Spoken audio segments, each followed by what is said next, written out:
Hi and welcome to the Bramley Apple YouTube channel. When I started with photography nearly 30 years ago, there were two lenses sharing the fame of being the very best for portraits. The 90mm Summicron M for Leica and the planar 85mm 1.4 from Zeiss. I did manage to afford only one of the two, and I have chosen the wrong one.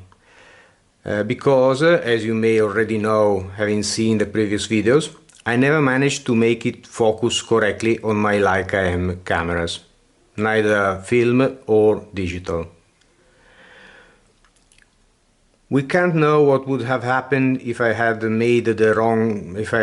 made the wrong choice back then, like in the movie Sliding Doors, but finally nowadays I have managed to use the Leica Summicron 90mm with this camera in particular, and I'm very happy with the results.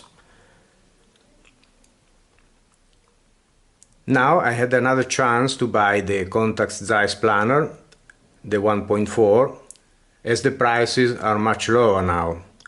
I was finally going to buy the second Kino portrait lens. Actually, no. Also this time I made a different choice, and now we'll see why. Everybody would have gone for the 85 1.4, the planar, because it was the right thing to do. The king of portrait lens back then was still ruling also today, and it is still very expensive, also used. So why have I decided to go for the 2.8? How can it be good enough for me and for my work? After all, if you think about it, the wider aperture of this prime lens is the same of my 80-200 zoom lens by Nikon. So that's rubbish for a prime lens. Why didn't I wait and save up my money to buy the 1.4? Possibly I could have bought the f2 for Nikon F mount, that is even more expensive but also more modern and flawless. So I had also that possibility today, and it is a beautiful lens.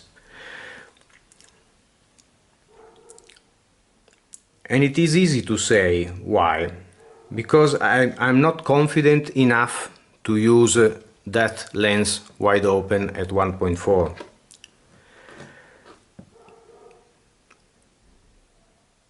And also for another reason, because I don't want to use that lens so open at 1.4 anyway, because it is not the right depth of field for my work. I've done my experiment with a 1.4 later, which is the Voigtlander 58mm you have seen in previous episode, and I was proven right. That shallow depth of field is not for me, because I'm not doing only portraits. I'm doing naked portraits. So I don't want to throw everything out of focus apart from a single pupil. I want the body of the model to be visible as well. It has to be part of the picture. And you can do that only by stopping down at least to 2.8. So I have to have the 85 1.4. If I decided to buy the 1.4 and then I had to stop it down up to 2.8, that is not a very good idea, because I have the unpleasant consequence that the shapes of the 8-bladed aperture becomes visible in every out of focus point of light, and this is not very appealing for me. So when you look at the image, you see the points of light that will have the same shape of the diaphragm of the aperture inside the lens. And so if you have the lens wide open, they will be perfectly circular. But if you have the lens stopped down, you will see the shape of the blades. and you will be able to count how many blades you have in your lens. So you have 8 blades in the 1.4, which is not bad. You have only 6 lenses in this one, so that is, I hope you can see them. So that is a different approach. Clearly it is superior to the 1.4, but this can be used wide open. It gives me the perfect round bokeh. If you see this wide open, it will give the perfect rounded bokeh, so the out of focus area, and you will see no blades of the apertures because it will be completely open. It still gives a very high optical performance at 2.8 and also a sufficient depth of field for my naked portraits. If I need more, I can still close it down, and then also in this case it will show me in the autofocus point of light some shapes of the blades, but it is not a problem. Anyway, in every portrait lens, the best thing is to have the highest possible number of blades, like Leica is managing to get in every lens.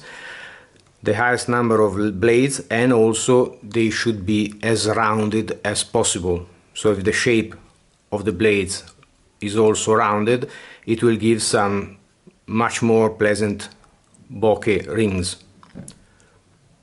So it is not just a characteristic of the optics, but sometimes also of the mechanics.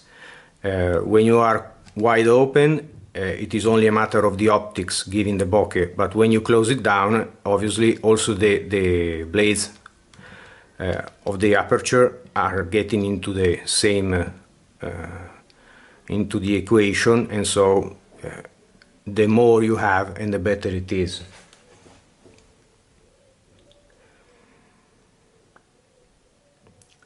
Another thing I really love about this lens, like with the other Zeiss lens I have, the 145, which is this one,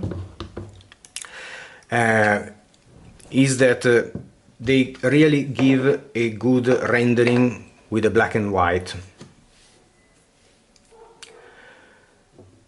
I suspect that the 1.4 planar would have been a little bit more washed out and less punchy and contrasty in the black and white. So these are still a better choice for my style.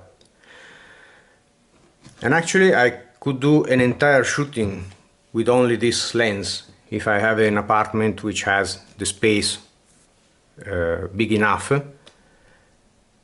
because it is a fantastic lens and it can cover everything. And actually I nearly did with the shooting I had with Mesca.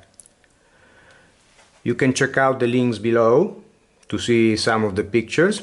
You will see some from that shooting in Milan, and also some other pictures of Martina from another shooting in Milan, also made with this lens, and you will see how well it renders.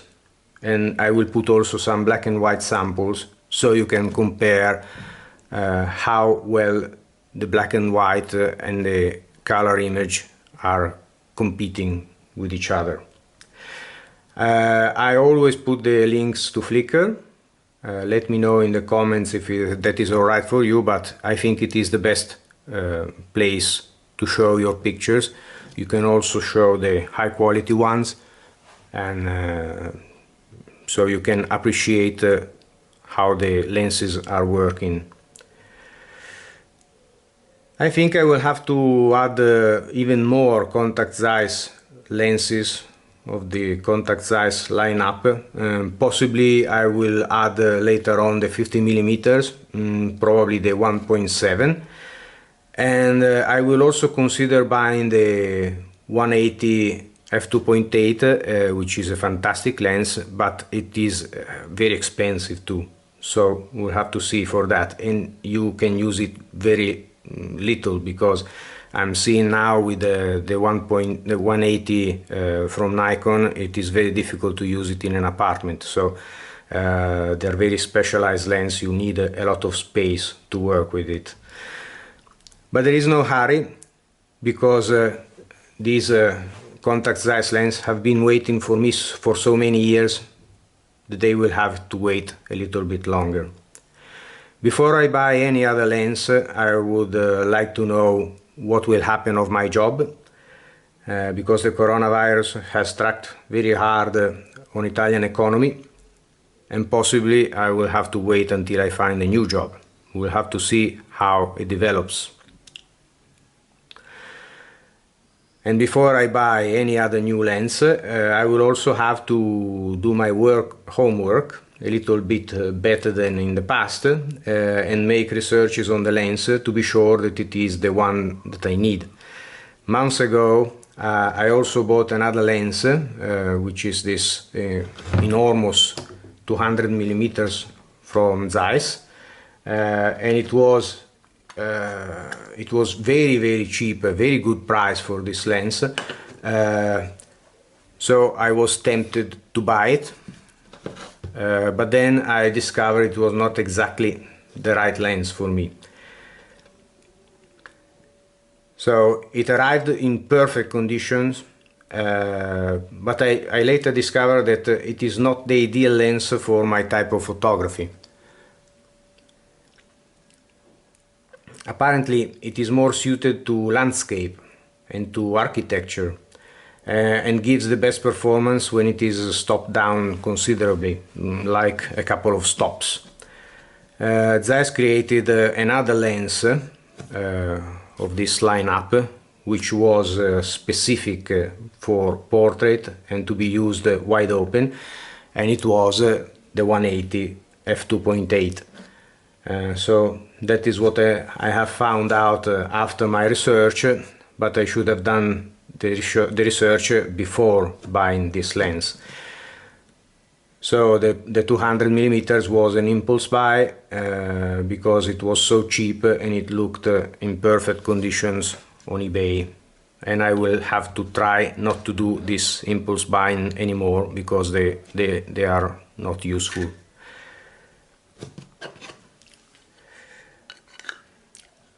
So I'm really fond of the 85 millimeters focal length. It's really a fantastic focal length for my type of work, and you can do the close portraits or you can do the full figure, and this lens is perfect for all the range that I have to cover with my nude photography. And in fact I have plenty of 85 millimeters. I have too many, one could say. I will show you the principal ones. So this is the Nikon, this is the 1.8, and it is autofocus, which is very good.